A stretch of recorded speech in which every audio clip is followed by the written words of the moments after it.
Hey guys, I'm Claire. Welcome back to Mullin Farm. Today I'm in the garden. It is the start of spring here in New Zealand. It is not really the start of spring, it's the second week of October, so we're almost mid-spring now, but it is getting really close to our planting day or planting time here in New Zealand. So for us that's around the end of October, roughly the 25th, but anywhere sort of between the end of October and the start of November is the perfect time for planting our summer garden. If this is the first time you have come across our videos, my name is Claire. We are in Taranaki, New Zealand. We are growing a garden with the aims of being self-sufficient for our family of 7. And we really love doing it. So we currently grow vegetables for ourselves, but also we're starting to grow some vegetables for our community as well. We do at this stage a crop of potatoes which we provide to our community from mid-December all the way through till March, which is really cool. But today is going to be focused on our personal home garden and what we are going to be putting in there to be able to provide our family vegetables throughout the spring and summer and into the autumn. So here we are growing in roughly around 12-ish raised beds, as well as a large 12-meter by 2.5-meter greenhouse. And we've got other areas as well, which I'll show you, that are part of our food growing. Our aim is to be able to provide all of our own vegetables for our family. At this stage, we grow most of them, but succession planning isn't really my strong suit. So I tend to get to the end of that, the craziness of the summer garden in sort of late summer, early autumn, and am completely overwhelmed by the wildness of that, and it gets difficult to then carry on through into autumn and winter. It is definitely our goal as a family to do more of that succession planting so that we can always be having fresh produce from the garden instead of just relying on our preserved vegetables. So we're really lucky here actually that we can grow all year round without cover. So we hardly get any frosts here where we are in Taranaki, which means that we can grow things like lettuces and brassicas and those sorts of cold weather crops all the way through winter, which is really great. So being able to utilize that more is really important to us, and yeah, just making sure that we make the most of that, as well as obviously using our tunnel here in the winter as well. So anyway, let's have a look through the garden and I will talk you through a little bit about what we have going on and my plans for the space for over the spring and summer garden.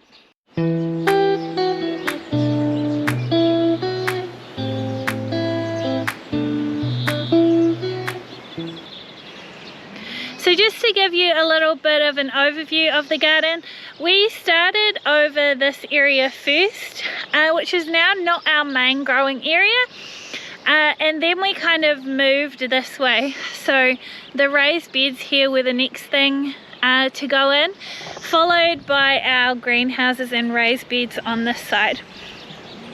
So when we started about 5 years ago, we had a large in-ground garden over here, and that's kind of changed and evolved over time. I'm actually going to show you that area very last. So this area over here now is our main growing area, but these raised beds are my favorite. So I just think they look great as you come through the gate into the garden because they're full of herbs and flowers and flowering herbs. So yeah, I'll turn the camera around and I'll give you a bit of a view of that. So we've got some rosemary here. I probably needed to come through in winter and give it a big chop back. So as you can see, lots of it's gone quite woody and flowery, but it looks really pretty and I'm really happy with that. We also still have a lot of new growth, which is really nice. Flowering sage is one of my favorite things. I just think it looks really beautiful in the garden. So we've got 3 different varieties of sage here, and like I said, this is a bit of a herb and flower garden. So we have got calendula, we've got lots of self-seeded dill all through the garden, we've got stock, well, there's 2 different varieties here. So I really love the purple one, looks really beautiful. I think the white one does too. Over the arch here, we have lots of self-seeded sweet peas that are growing over, so they'll look really nice as they get bigger. I've got a big patch of comfrey here, and when it flowers it looks really beautiful.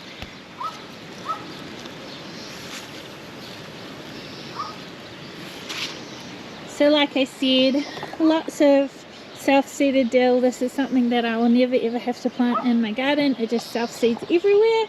And calendula is another one that I'll never have to plant. It just grows everywhere, as you'll see, or you can probably actually see over here in the background that it just grows like crazy. Down here I actually have a pot of lemongrass. It's been kind of outshadowed by this massive calendula that's grown, so I may have to move this pot somewhere else. So I really love that garden, it looks really beautiful. I've also just popped in some sticks of raspberries, which I've woven through. So my hope is that they will grow over here. They just need to establish some roots, and then I'm hoping they're going to be fine for that. And this second bed is just full of poppies. So when these all flower, which I don't think they're going to be too far away, they're going to look really amazing. We also have some chamomile that's growing, and a little bit of alyssum here, which is really nice ground cover. It can get really massive. So in here I have some started flowers that I'll pop in there for filling in this gap. Okay, so I think I'll start on this side. Down these 2 rows I've got 4 raised beds on each side. The first 2 are 1 meter by 2 meters, and then the other ones are 1 meter by 3 meters. My plan for this area is a salad garden because it is the closest to our house. Even though the vegetable garden is not that close to our house, it's probably about, I don't know, 100 meters away. These 2 garden beds are obviously the first ones when you come in the gate, which means tomatoes, cucumbers, lettuces, things like that, for when I want to, well, we just use those things so much, so that'll come in really handy. So at the moment these 2 beds are filled with mostly calendula. I've got a little bit of coriander and parsley in there, which I'll leave, but the rest of the stuff is going to come out. So most of this calendula will need to come out. Oh, it's starting to rain. And then this, all these seeded brassicas and weeds on this side will come out. This calendula is looking beautiful, so that may stay in for a little while. And then here I have some garlic. All this self-seeded calendula will just come out, and these lettuces, we've just been picking on these all winter, but they're kind of getting past their best now. I've just snuck into the greenhouse because unfortunately it started to rain, so it has been raining on and off all day, and I just popped out. I was hoping while it was clear to film this video, but I haven't quite made it that far, so hopefully it's just a little shower and I can carry on. But while I'm in here, I thought I would just show you what plants I have in here that will be going in the garden soon. So starting down here with our kumara, so this is the way we like to grow our kumara slips. It's just a cardboard box. In the bottom of it, I just put a layer of wool, and then I fill it with seed raising mix, and then place the kumara in, and then cover them with more seed raising mix. I find this a really good way. They grow really well, and I don't have to break off the stems and pop them in a glass of water to grow roots. They do all of that in the box, which is makes it really easy, and I always find that I get really nice lush healthy plants like these. Up here is all of our pumpkins, and we have watermelons in this tray too.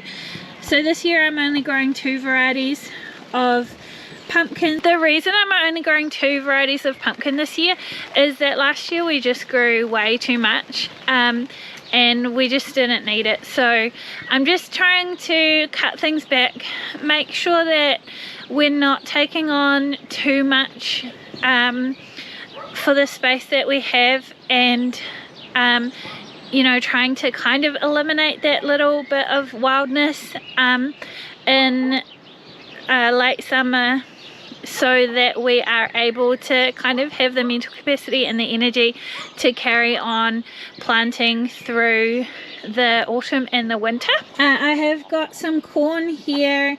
The germination on this hasn't been great, but this is just the corn that I'm going to pop into the greenhouse.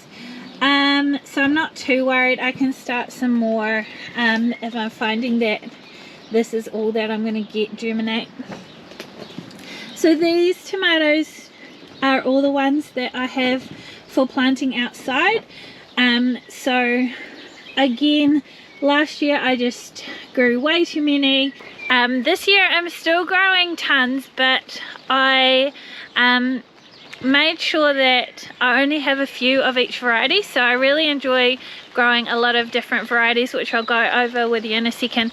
But last year I thought, oh, I'll grow tons and I can sell plants, and it just was a little bit too much to manage. So this year we're just really focusing on our family garden and making that really manageable for us. So I'll go through the varieties that I have. So I really like the dark tomatoes. I have got a black from Tula, a black Krim, I've got a Cherokee purple, and a Brandywine in there. So there's probably 2 or 3 of each variety. The next tray is our cherry tomatoes. So we have got just a variety of different colors. So we've got a Sweet 100 and Cocktail, and a Tommy Toe, which are red tomatoes. I've got a Honeybee, which is a yellow tomato. There's black cherry. There's an indigo blueberry. I have got black cherry, yellow pear, red pear. There's a Sunrise Bumblebee. And the Sun Gold, which I'm really excited about this year. On the next tray down here is all our sunflowers.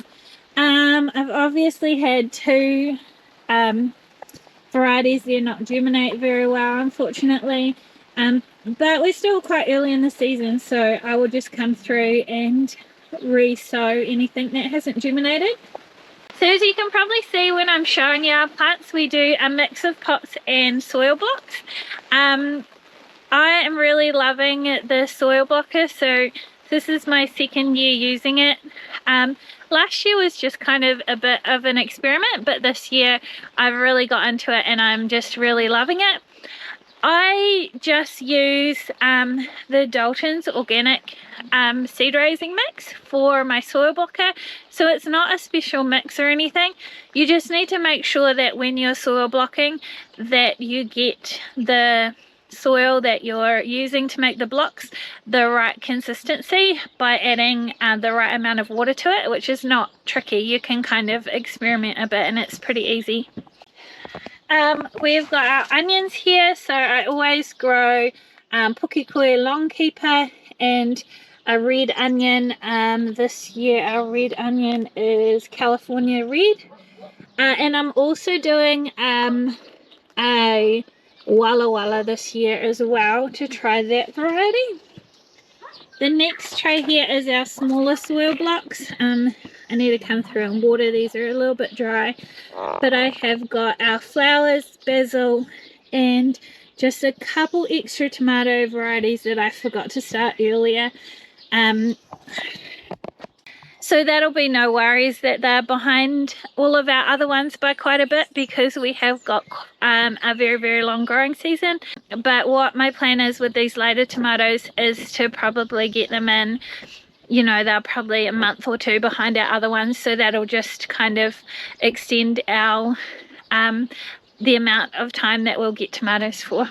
So these are Amish paste. They're my favorite tomato for growing for preserving. I've got one tomatillo plant here. I'm really excited about this because I've tried to grow these a few times and haven't had any luck. I do unfortunately only have one, so I know that they need a buddy for pollination, so I will have to make sure. I'm pretty sure that I have one over on this tray, so fingers crossed that we get another one for that pollination. I also have a heritage mix, which is from a New Zealand website called Koanga Seeds.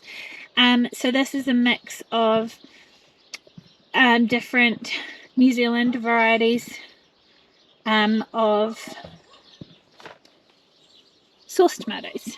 I also just have a few other ones here, so one called Sean's Yellow Moneymaker, Therolonsky, and then a couple more back there, Hawke's Bay Yellow and Dargaville. So that is the perfect time for us to be finished in the greenhouse because the rain stopped. So we'll come out and carry on down the next two rows here behind me. So on this side I have all of my garlic. I got most of my garlic this year from Timata Garlic. So I'm excited about having some hardneck varieties, which is the first time for me growing a hardneck. So that's Royale hardneck. I have some elephant garlic in here as well, and just a range of different varieties from Timata Garlic. Some more stock here, which is my favorite. I just think it looks so beautiful in the garden. It's been really awesome too that it's kind of growing in and amongst the garlic, which is really cool.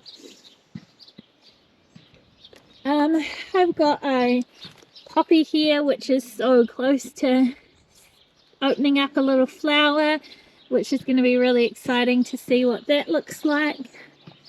Over the other side here, this is our carrot bed. I did not thin these carrots, so what usually happens is the kids start picking them now. They'll just come out and snack on them, and I find that tends to thin them really, really well. These are a whole lot of brassicas that self-seeded.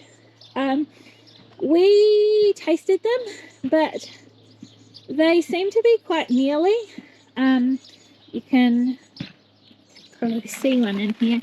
They just, I think because they were self-seeded ones, they just weren't very good.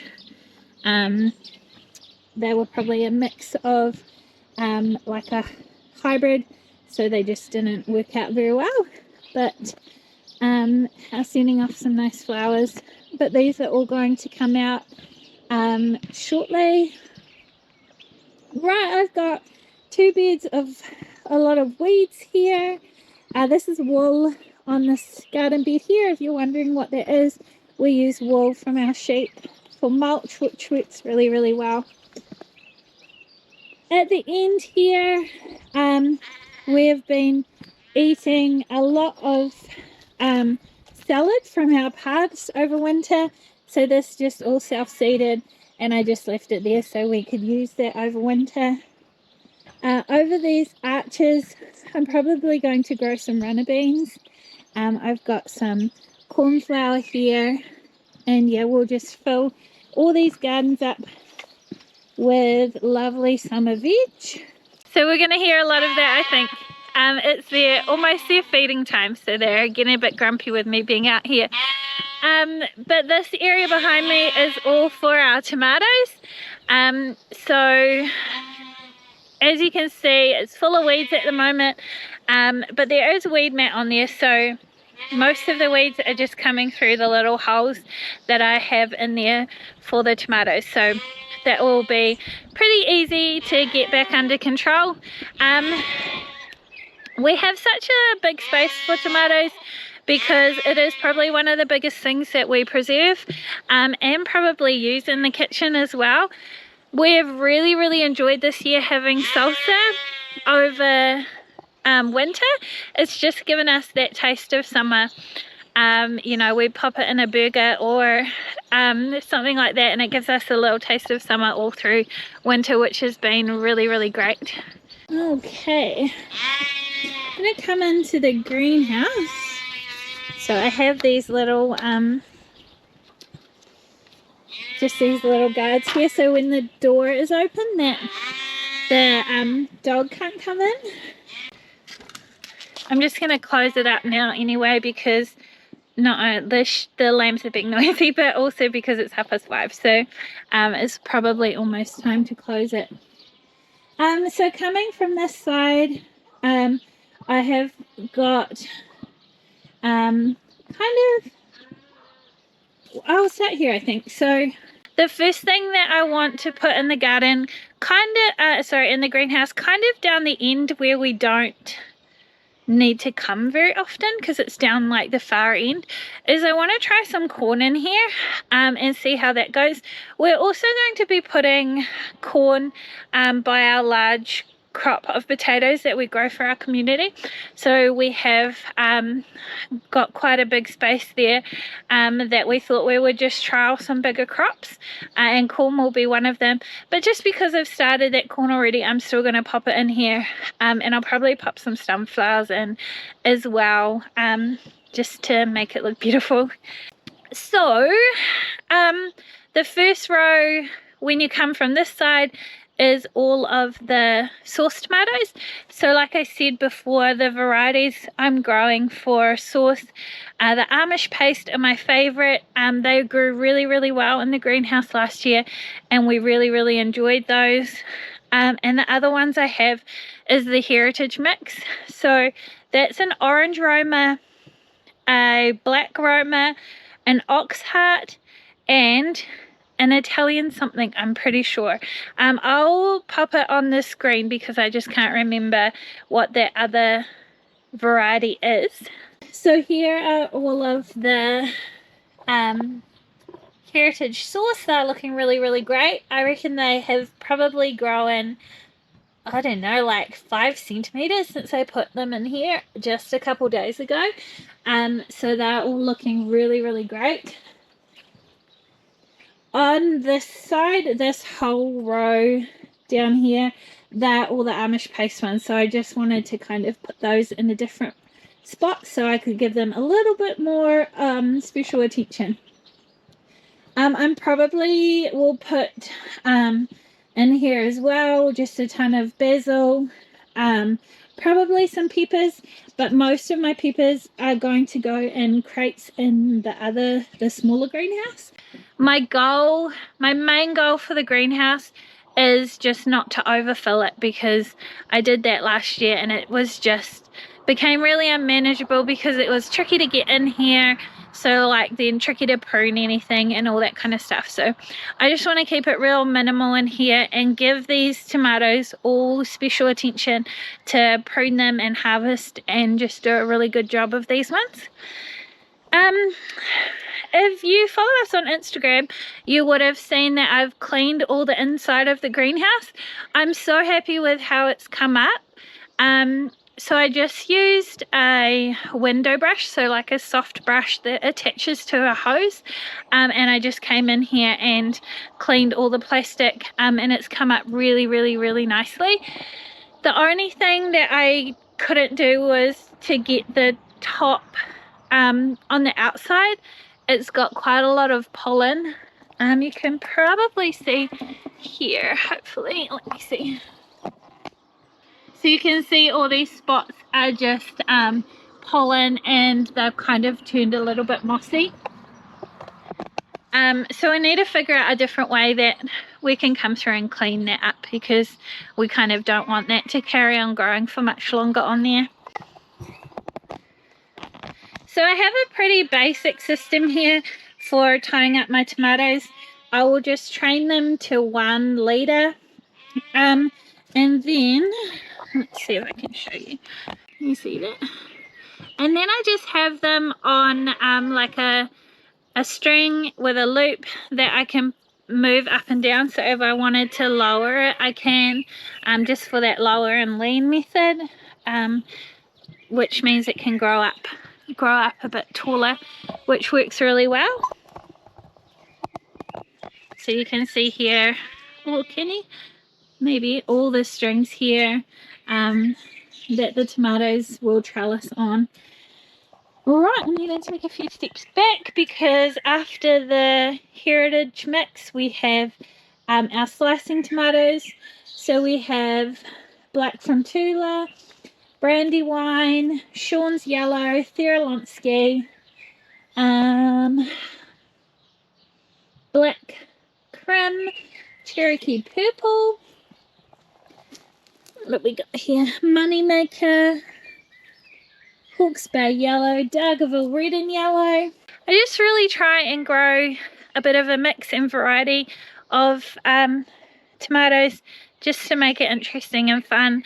It looks really cool in the garden, which I really, really like. So same with the cherry tomatoes, like I said before, just all different colours and varieties, which make it really cool. So I think I've actually been through all of the varieties of cherry tomatoes, so I won't worry about that. So yeah, I've got 9 different varieties that just come along here. So my plan is just to make it, add some flowers, keep it minimal. Although knowing me, I'm going to say minimal, and then I will get carried away with planting. So if you're watching future garden videos, garden tours, and this is absolutely chock-a-block, that can quite possibly happen as well. So I'm going to try not to, but yeah, no promises.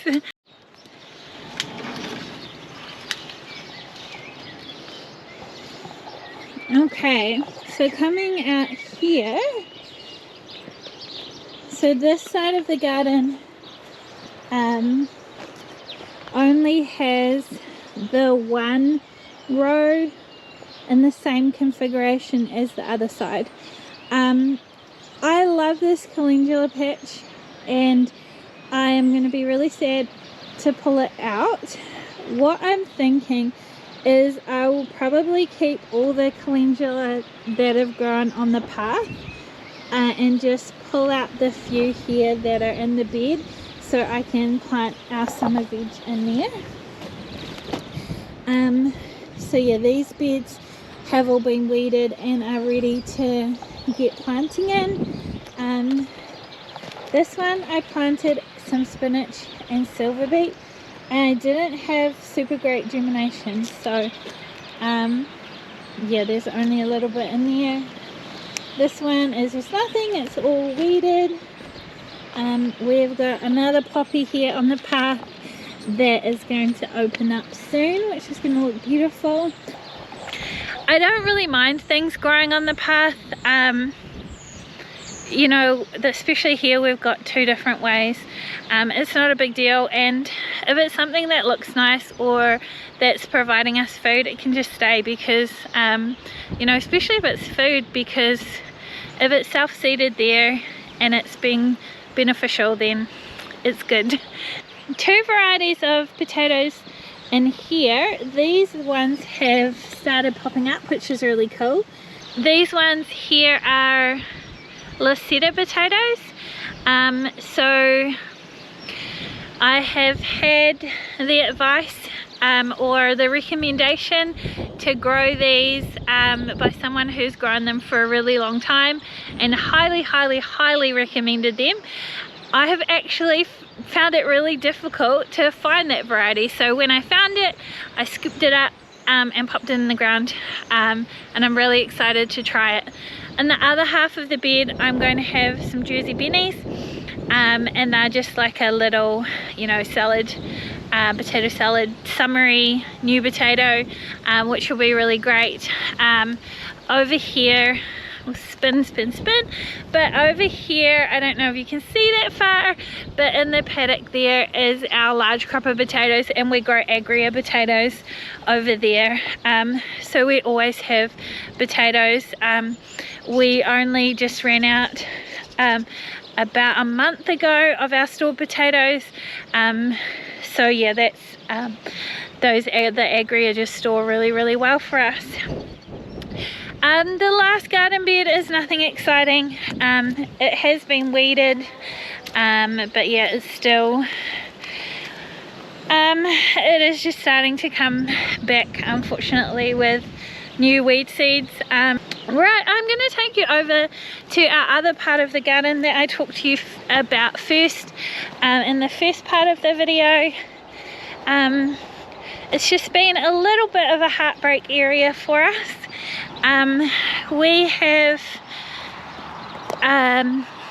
We did a little bit of a revamp of our garden last winter, and we were really excited about this part of the garden. Also have a row of lemon trees here that are just covered, and let me turn you around, covered in, oh, they're not too bad, covered in weeds and just, yeah, mostly just weeds there. But anyway, back to this part of the garden. So we set up this part of the garden in winter last year. We were really excited to get planting in there.